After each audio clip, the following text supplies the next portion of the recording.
अस्सलाम वालेकुम, welcome back to my channel guys. कैसे हैं आप सब? उम्मीद करती हूँ आप सब ठीक होंगे। अल्लाह का शुक्र है मैं भी बिल्कुल ठीक हूँ। तो नॉर्मली मैं व्लॉग्स बनाती हूँ, डेली व्लॉग, शॉर्ट्स बस।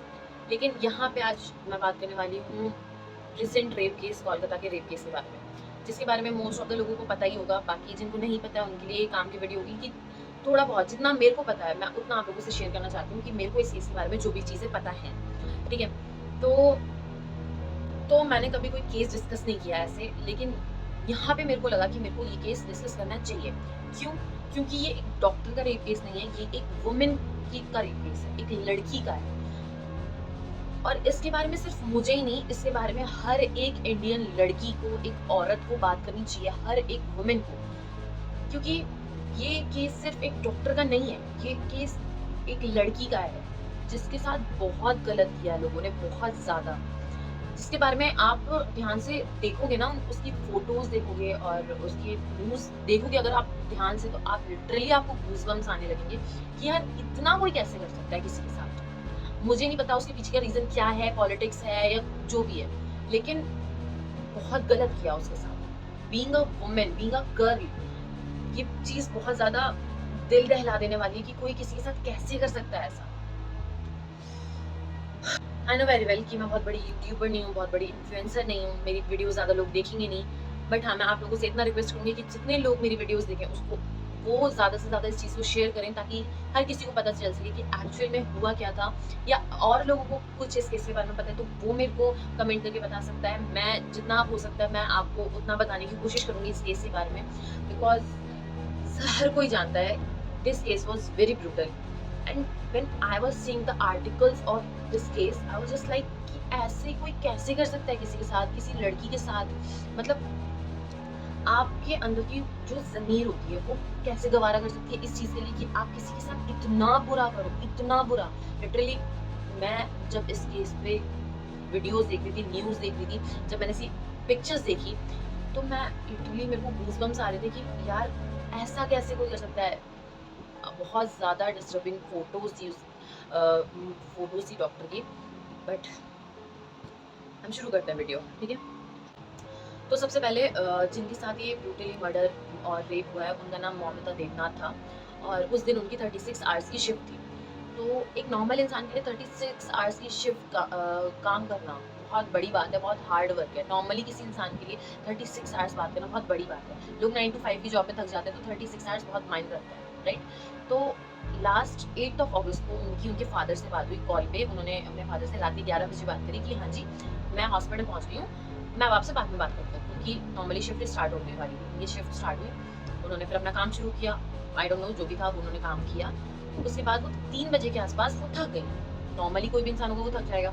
तो उन्होंने सोचा कि मैं थोड़ा सा रेस्ट कर लेती हूँ, तो वो सेमिनार रूम में गई रेस्ट करने के लिए। उसके बाद कुछ नहीं पता, अगले दिन नेक्स्ट मॉर्निंग 9th ऑफ अगस्त को सुबह के 11 बजे उनके पास कॉल आता है, उनके पेरेंट्स के पास, कि आपकी बेटी की तबीयत खराब हो गई है।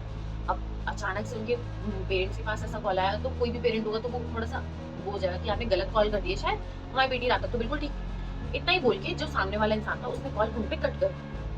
तो उन्होंने फिर भी ट्राई किया बार बार उसी नंबर पे कॉल कर करके कि शायद बात हो जाए, क्या क्या पता सच में बेटी की तबीयत खराब हो उनकी। तो फिर 15-20 मिनट बाद उधर से फिर कॉल आती है, तो सामने वाला इंसान उनके पेरेंट्स को ये बोलता है कि आपकी बेटी ने सुसाइड कर लिया। अब ये सुन के उनके घर वाले बहुत परेशान, किसी के भी घर वाले परेशान हो जाएंगे। तो उन्होंने अपने आसपास के जो उनके क्लोज लोग थे उनको लेके वो पहुंच गए हॉस्पिटल। वहां जाके उनको 3 घंटे तक उनकी बच्ची से मिलने नहीं देते, उनको अपनी बच्ची देखने तक नहीं देते। वो they are were just standing और बस वेट करते रहते हैं कि उनको अपनी बच्ची से मिलने दें, देखने दें, ठीक है। फिर उनको 4 बजे के आसपास उनको मिलने दिया गया, उनको दिखाया गया। तो उनकी आंटी ने अपनी इंटरव्यू में बताया, आप लोगों ने भी देखा होगा उनकी आंटी का इंटरव्यू, कि उनके पापा जब उनको देखने गए, he click the picture and he came back and he showed them that her daughters legs are widely open in right angle. Right angle means her pelvic bone are totally fractured or cracked. उसकी पूरी pelvic area की हड्डी टूटी हुई। Can you just imagine how brutal it is कि आपकी pelvic area, एक normal इंसान, एक वुमेन, हम यहाँ वुमेन की बात करते हैं, एक वुमेन की जो एक औरत अपने बच्चे को 9 महीने पेट में रखती है, राइट? तो उसमें उसको सपोर्ट करता है, उसका पेल्विक एरिया उसको सपोर्ट करता है एक बच्चे को कैरी करने में, राइट। तो वो एरिया एक इंसान ने उसकी तोड़ दी, मतलब वो पूरा पार्ट उसका पूरा ऐसा था कि वो पूरी राइट एंगल में थी। मेरे को नहीं पता मैं सही से बोल पा रही हूँ या नहीं, बट बहुत अजीब था ये। और उसकी पूरी बॉडी से कहीं ना कहीं से ब्लड निकल रहा था, इवन उसकी आंखों में जो उसका चश्मे का ग्लास था वो गड़ा हुआ था, even her collar bone are also fractured. मतलब इतना बुरा किसी के साथ कोई कैसे कर सकता है, किसी लड़की के साथ ये सब उसके साथ हुआ हुआ था। एंड आफ्टर ऑल दिस जो वहाँ के लोग थे वो ये कह रहे थे कि शी कमिटेड सुसाइड। बट मतलब कैसे, कि नॉर्मल लोग देख के बता दे कि इतना बुरा कोई कैसे सुसाइड कर सकता है, मतलब ऐसा सुसाइड में हो ही नहीं सकता कि उसकी इतनी जगह से ब्लड आए, इतना उसके साथ बुरा हो, ऐसा हो ही नहीं सकता। इसके बाद उनको पोस्टमार्टम के लिए ले जाया गया, जिसकी रिपोर्ट्स बहुत ज़्यादा वायरल हुई थी। आप लोगों ने रील्स वगैरह पे देखी होगी, शॉर्ट्स में देखी होगी, बहुत ज़्यादा वायरल हो गई थी उनकी रिपोर्ट्स, जो कि उनकी आंटी ने एक इंटरव्यू में बताया कि वो सारी रिपोर्ट्स जेन्युइन थी और रेलिवेंट थी, राइट। उनको फिर उनको पोस्टमार्टम के लिए लेके जाया गया, तो फिर उनकी रिपोर्ट्स में आया कि उनकी आंखों से ब्लीडिंग हो रही थी, उनकी वजाइना से ब्लीडिंग हो रही थी, and there were 151 grams of sperms which are found inside her body. Like एक इंसान के अंदर, एक आदमी के अंदर ज़्यादा से ज़्यादा 10 to 15 मिलीग्राम ऑफ स्पर्म्स मिल सकते हैं, इससे ज़्यादा नहीं, ठीक है। एक इंसान 2 बार 3 बार 4 बार भी करेगा तो भी 151 ग्राम्स पूरे नहीं हो सकते, मिलीग्राम सॉरी। तो फिर वहाँ के जो डॉक्टर्स थे उन्होंने इस चीज़ को क्लियर कर दिया that it was a gang rape, right. फिर तो 11th और 12th अगस्त को मेरे को एग्जैक्ट डेट नहीं पता, 11th या 12th को पुलिस ने ये खबर फैला दी कि हमें इसका कल्प्रिट मिल गया, राइट। तो जो इसका कल्प्रिट था संजय रॉय, जिसकी इंस्टा वगैरह पे आपने देखा होगा संजय रॉय करके, तो उसको इन्होंने कल्प्रिट बताया। किस बेस पे? ब्लूटूथ के बेस पे, कि मतलब सीसीटीवी कैमरा में वो बंदा जाता हुआ दिखा रहा है 3 बजे और फिर 4 बजे के आसपास वो वापस भी आ गया, और यही टाइम था जिस टाइम पे उसका मर्डर हुआ, राइट। तो उसने जाते ही टाइम पे ब्लूटूथ लगा रखा था और आते टाइम उसके कान में ब्लूटूथ नहीं था, और जो बॉडी थी उसके आसपास ही वो ब्लूटूथ पड़ी हुई। तो पुलिस वगैरह ने उसको अरेस्ट किया, और जब उससे पूछा तो इस बेस पे उन्होंने पहले उसको अरेस्ट कर लिया, फिर उसको कोर्ट लेके गए तो उसने इस चीज़ को एक्सेप्ट कर लिया और अपना जुर्म कबूल कर लिया कि ये मैंने किया था, ठीक है। तो सवाल ये उठता है यहाँ पे कि उसको कैसे पता, ना तो वो कोई डॉक्टर था, ना तो वो कोई पेशेंट था, ना तो वो कोई आसपास का मतलब हॉस्पिटल के अंदर का था कि उसको पता है कि यहाँ पे इस वाले रूम में 3rd फ्लोर के इस वाले रूम में, सेमिनार रूम में, यहाँ पे ये लड़की अकेली है और मेरे को इसका रेप करना है, इसका मर्डर करना है, और मैं चुपचाप वापस आके, और इनफैक्ट वो बंदा घर जाके सो गया। तो ऐसा कैसे हो सकता है कि कोई बाहर का बंदा जिसको अपने आप समझ आ रहे हैं कि वहाँ पे लड़की अकेली है, मैं उसको मर्डर करूंगा, रेप करूंगा और मैं वापस आके सो जाऊंगा, ऐसा नहीं हो सकता। और सबसे मेन बात कि वो बंदा अकेले ये काम कर ही नहीं सकता, ठीक है। सबको पता है ये काम बहुत सारे लोगों ने किया, ठीक है। तो क्वेश्चन ये है कि अब तक लोग इस चीज पे क्वेश्चनिंग कर क्यों नहीं रहे हैं, पुलिस ये सारी चीजें बता क्यों नहीं रही है, अपडेट क्यों नहीं दे रही, इतना टाइम हो गया 9 से, आज मैं ये बता रही हूँ 9 से 19th ऑफ अगस्त, ठीक है। आज 19 तारीख हो गई, 9 तारीख को ये इंसिडेंट हुआ और आज 19 तारीख हो गई। इतने टाइम में अगर आपने संजय रॉय को पकड़ भी लिया तो आप उससे पूछो कि ऐसा हुआ क्यों, मतलब इन सब की अपडेट्स कहाँ हैं, इन सब की जवाब कहाँ हैं, उससे पूछो कि उसको पता कैसे चला, वो गया कैसे, उसको सपने आ रहे थे, किसने बोला, किसने करवाया, कुछ तो बताए। पुलिस इंसान पे इतना बड़ा जुर्म किया है उसने, अगर आप उस पर 3rd डिग्री पता नहीं जो भी होता है उनमें वो करो तो इंसान तो अपने आप ही बताएगा कि किसने किया, क्या क्या किया, कैसे कैसे किया। पता नहीं अपडेट कब आएगी इस बारे में, इस चीज़ को लेके कब होगी इस बारे में बात, पता नहीं। नेक्स्ट डे पता चलता है कि जो आरजीकर मेडिकल कॉलेज का जो प्रिंसिपल था उसने रिजाइन कर दिया, ये बोल के कि जो वो बेटी थी वो मेरी भी बेटी थी, ये बोल के उसने रिजाइन कर दिया। उसके 8 घंटे के बाद पता चलता है कि आरजीकर मेडिकल कॉलेज से थोड़ी सी दूर कैलकाटा मेडिकल कॉलेज था, वहाँ पे वो प्रिंसिपल बन गया दोबारा। तो ऐसा कैसे हो सकता है, मतलब यहाँ से रिजाइन किया, वहाँ पे वो प्रिंसिपल बन गया।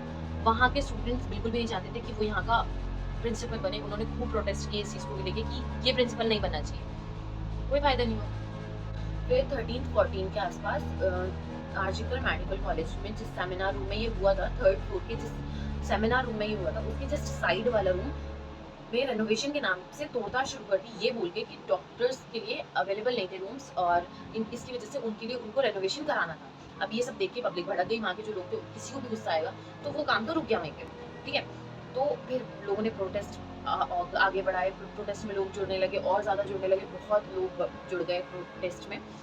फिर क्या हुआ, जब प्रोटेस्ट चल रहा था उसी बीच में 7,000 लोगों के आसपास लोग आए और जो लोग प्रोटेस्ट कर रहे थे उनके ऊपर अटैक कर दिया, जिसको देखकर पुलिस भी कुछ नहीं करी थी। पुलिस भी बिल्कुल साइड हो गई कि पुलिस ने भी फाइट बैक नहीं किया, किसी से कुछ लड़ाई झगड़ा नहीं किया, कुछ भी नहीं किया उन्होंने पूरा हमला किया। 7,000 लोगों ने, मतलब पूरी ट्रक भर भर के लोग आए, ठीक है। उन्होंने उन लोगों को पता नहीं था कि उन लोग में ना बंगाली में कुछ होता है, एक तला दो तला करके फ्लोर वाइज बात करते हैं, तो उनको शायद मिसअंडरस्टैंडिंग हो गई थी कि उनको सेकेंड फ्लोर पे हुआ था ये सब। उनको मेनली ये इसलिए भेजा था करने के लिए कि जो फ्लोर था, जिस फ्लोर पे ये सारा इंसिडेंट हुआ था, जो क्राइम हुआ था, ये जिस फ्लोर पे, वो फ्लोर तबाह करना था। तो उन लोगों को मे बी शायद मिसअंडरस्टैंडिंग हुई या पता नहीं, हो भी सकता है मैं यहाँ पे गलत हूँ, बट यहाँ पे मैंने जहाँ तक पढ़ा है तो उसमें ये था कि जो लोग आए थे उन्होंने पूरे हॉस्पिटल में तबाही मचाई। जो लोग प्रोटेस्ट में थे उनको मारा और बहुत सारे डॉक्टर्स की हालत खराब कर दी इसने। ये लोग सिर्फ इसलिए आए थे क्योंकि जो पेशेंट्स थे उन लोगों को डॉक्टर्स नहीं मिल पा रहे थे और उन लोगों को ऐसा लग रहा था कि मतलब पेशेंट के लिए बहुत गलत हो रहा है ये, तो इस वजह से उन्होंने अटैक किया। बट इसके पीछे क्या रीज़न है, सबको पता है कि इसके पीछे कोई ना कोई पॉलिटिक रीज़न है। सोचो ज़रा, अगर वो जो 7-8 हज़ार लोग थे वो जो अगेंस्ट में लड़ने आए थे, अगर वो मौमिता जी के सपोर्ट में होते तो शायद उनको अब तक जस्टिस मिल चुका होता, राइट? आपको नहीं लगता? मेरे को लगता है कि अगर वो होते, अगर सपोर्ट में, तो क्या पता अब तक उनको जस्टिस मिल जाता। खैर, मेरा पॉइंट ऑफ व्यू से देखा जाए तो जो रेप करता है उसके लिए तो माफ़ी होनी नहीं चाहिए, उसको इतनी बुरी से बुरी सज़ा दो, उसको इतना गंदा मारो, उसके हाथ काट दो, पैर काट दो, ऐसा कर दो कि वो अपनी मौत खुद मांगे, ऐसा कर दो ताकि आगे की जनरेशन को भी पता चले, आगे की जनरेशन को भी इस चीज़, ये एक मिसाल बन जाए कि अगर किसी ने रेप किया तो उसके साथ इतना बुरा हो सकता है, तो इस डर से कभी कोई रेप करेगा ही नहीं ना। और ये चीज़ सच में बहुत ज़्यादा बहुत बुरी है। अब एक बात बताओ आप मुझे कि मैं एक लड़की हूँ, मैं अपने घर में सेफ फील ना करूँ, मैं कॉलेज जाती हूँ, मैं अपने कॉलेज में सेफ फील ना करूँ, क्या फ़ायदा ऐसा? मतलब अभी 78 इंडिपेंडेंस डे मनाया गया, बहुत लोगों ने मनाया, तो लेकिन ये इंडिपेंडेंस तो सिर्फ लड़कों के लिए थी ना, लड़कियों के लिए तो कुछ था ही नहीं। लड़कियां जब अकेली घर से बाहर नहीं निकल सकती, लड़कियां खुद इंडिपेंडेंट नहीं हो सकती, तो ये इंडिपेंडेंस डे किस बात का? तो ये इंडिपेंडेंस तो सिर्फ लड़कों को मिली, लड़कियों के लिए तो कुछ है ही नहीं ना।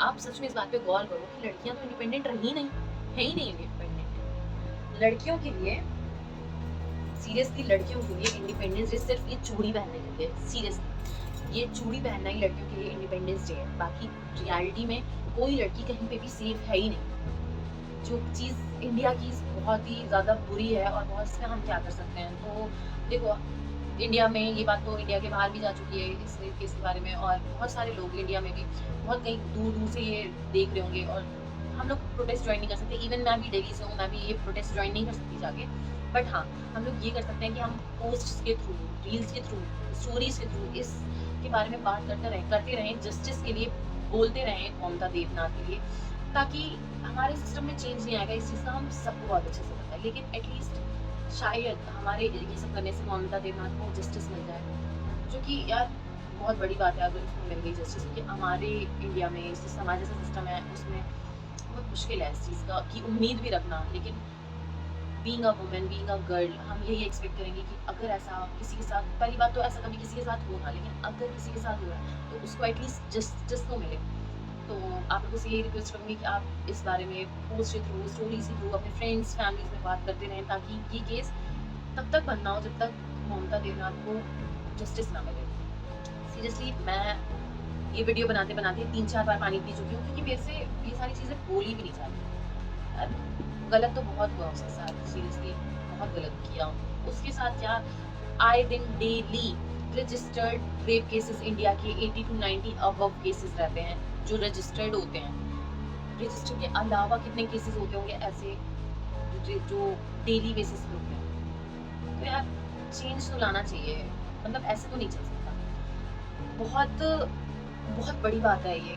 वो ऐसी डॉक्टर जो लोगों की जान बचाती है, लोगों ने आज उसकी जान ली, मतलब सीरियसली बोलते हुए भी मेरे को बड़ा गूज़बम्स आ रहा है कि एक लड़की जो लोगों की जान बचाने के लिए इतने सालों से पढ़ाई कर रही है, उसकी फैमिली की एक्सपेक्टेशंस उसको लेके, उसको ही लोगों ने मार दिया।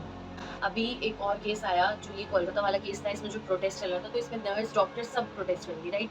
तो इसमें एक नर्स थी जो प्रोटेस्ट खत्म होने के बाद घर लौट रही थी, उसके साथ रेप किया, उसको उसके मुँह पे ऐसे पत्थर, स्टोन्स ऐसे मारे कि वो बिल्कुल आइडेंटिफ़ाई करने लायक नहीं बची वो लड़की, सिर्फ़ इसलिए क्योंकि वो प्रोटेस्ट में थी, वो एक लड़की का साथ दे रही थी। मतलब मैं सोच भी नहीं सकती यार, ऐसे लोग कैसे हो सकते हैं। एक छोटी-सी बच्ची, 3 साल 3 साल की बच्ची थी आई गेस, वो नर्सरी की थी, उसका एक बस ड्राइवर ने रेप किया। उस बच्ची की क्या गलती थी? मतलब सच में यार कैसे लोग हो गए हैं। मतलब कोई कैसे कर सकता है किसी के साथ ऐसा? मेरे फैमिली में मेरे पेरेंट्स ने मेरे को एक चीज़ सिखाई है, मतलब कि आप कुछ भी करो, ऐसा सबके साथ क्यों होता होगा, बट मेरे साथ तो ऐसा होता है। आप कुछ भी करो तो आपको ना एक आपके अंदर एक ज़मीर होती है जो कि आपको बताती है कि ये काम सही है, ये काम गलत है, ठीक है? तो आप इतना बड़ा जुर्म एक लड़की के साथ आप ऐसा कर रहे हो, तो आपका ज़मीर 1 मिनट के लिए ये नहीं बोलता, 1 सेकंड के लिए ये नहीं बोलता कि ये नहीं करना चाहिए। मतलब यार, मैं सच में ना, अब मेरे से बोला नहीं जा रहा। मैं अब यहाँ पे हो चुकी हूँ बस। तो मैं यहीं पे वीडियो एंड करती हूँ। आप लोगों को अगर कोई ऐसी बात पता हो जो मेरे को ना पता हो इस केस से रिलेटेड, तो ज़रूर कमेंट करके बताना और अपने पॉइंट ऑफ व्यू भी रखना इस केस पे। तो बस मैं यहीं पे वीडियो एंड करती हूँ। मैं दुआ करूँगी आप सब ठीक से रहें और सब खैरियत से रहें। बस दैट्स फॉर टुडे गाइस। अब मेरा हो गया, मेरे से बोला भी नहीं जा रहा। तो आज के लिए बस इतना ही। मिलते हैं नेक्स्ट वीडियो में। अगर मेरे को इससे रिलेटेड और कुछ इन्फॉर्मेशन मिली तो मैं शॉर्ट्स में, नहीं तो फुल वीडियो मैं इस पे अपलोड करना चाहूँगी, लेकिन अभी करेंटली अब मेरे से बोला नहीं जा रहा लिटरली। तो मिलते हैं नेक्स्ट वीडियो में, तब तक के लिए बाय। ध्यान रखिएगा आप अपना सब। ओके, अल्लाह हाफ़िज़।